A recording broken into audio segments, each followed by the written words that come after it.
All of this as well. What can you tell us? Let me introduce you to Danielle here. Danielle, you just arrived. Share with us how you were rescued. Some guys had called our phone and asked us where we were because we was waiting for the police for like 36 hours and they never came. And we was waiting at the home. We did the white flags and everything and nobody came. But then somebody had called the phone after we decided to leave the house and we had walked to the gas station with the kids. And then they had called and came and picked us up. But we had been there like 5 days with no food and no lights and nobody came. Now, you're with your children. We've heard of stories of mothers trying to save their children from the rushing waters. Can you tell us how that was? We walked through 4 feet of water to go get them food on the first day. Yeah, that's a lot of shit. But y'all sitting here, y'all trying to interview people during their worst times. Like, that's not the smartest thing to do. Like, people are really breaking down and y'all sitting here with cameras and microphones trying to ask us what the fuck is wrong with us. So I'm so and sorry, you really trying to understand with the microphone still in my face, with me shivering cold, with my kids wet, and you still putting the microphone in my face. Sorry. Rosa Flores, it sounds like you've got a very upset family there. We're going to take a break from that, and we'll get back to you later on. Rosa Flores in Houston for us. Thank you. YouTube, what's going on? It's your boy Trey back again, hit you with a video. Now this video right here comes out of a Houston shelter where you have a mom with her kids basically soaking wet and tired, hungry, who's been out there in the flood waters, raging through this hurricane that devastated Houston, totally just put it underwater. And the last thing that a mom want to do with her children is answer questions to reporters or just any complete stranger. But here you have CNN, quite ironically, CNN, the one Donald Trump called fake news, the one who always making up news as they go, and basically would do anything for a rating. Would even sell a soul for some jelly rolls, if you will. But anyway, you have a reporter basically interviewing this woman, and this woman do not want to hear none of that mess she's talking about. So the woman stayed out there for like 36 hours and also a few days, as you could tell. She said she's walked through 4 feet of water just to go get food and everything, water for her children.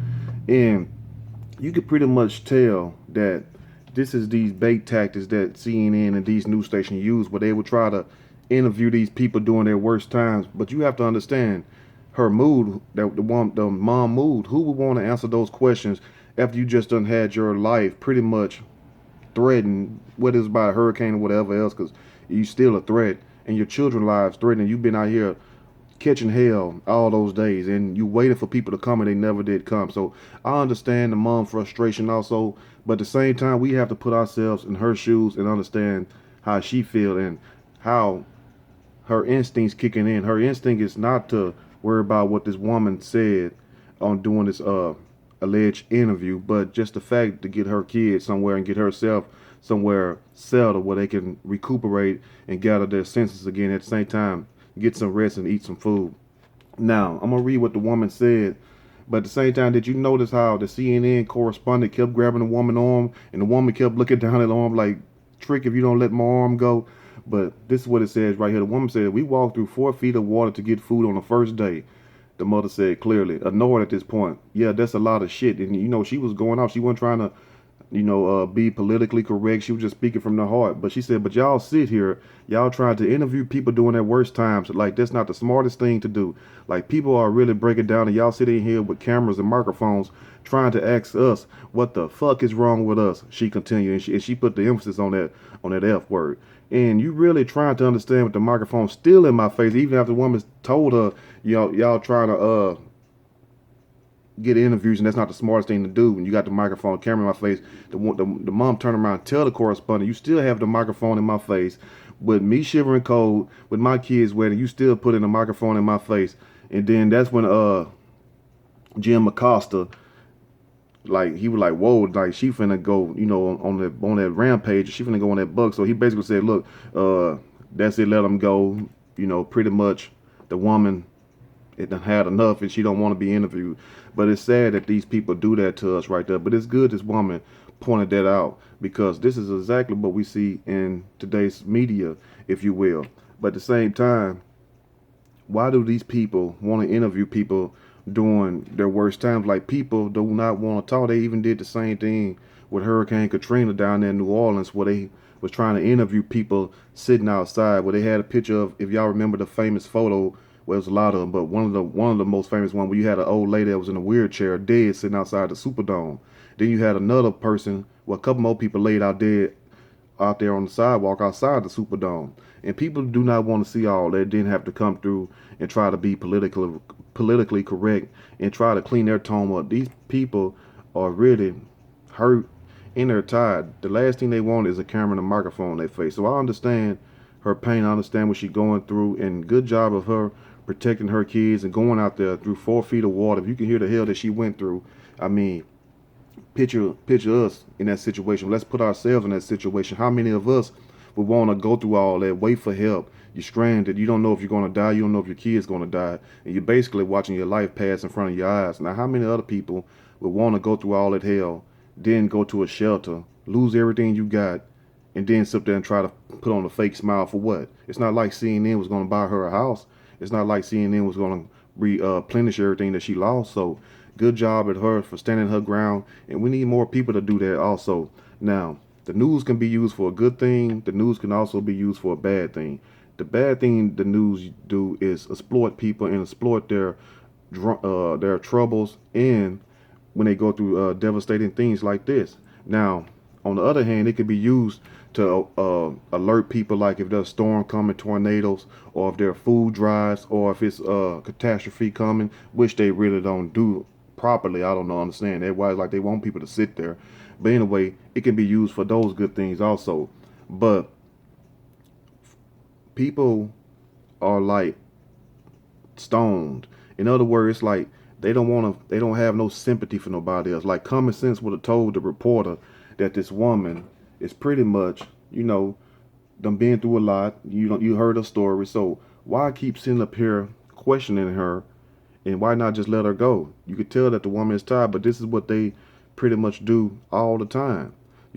So anyway, just let me know what you all think in the comment section about this, because this is seriously a problem with these news stations, where they would catch people doing their worst times. You done seen one where they have tornadoes come through and rip the whole house up. And some people lose their animals, their pets or whatever, and then they try to interview these same people and expect these people just to hold a decent conversation with them. Like, who would be in their right mind during that time of disaster like that? I mean, how many of us will think clearly? How many of us will think about the stuff we're going to say before we say it? That's why this mom was speaking like that. So for those of you all who probably say she was wrong or she was being disrespectful, she wasn't being disrespectful. She was basically being a human being, since so many people have lost touch into in what they are and what humanity is, and feeling sympathy and love and compassion for one another.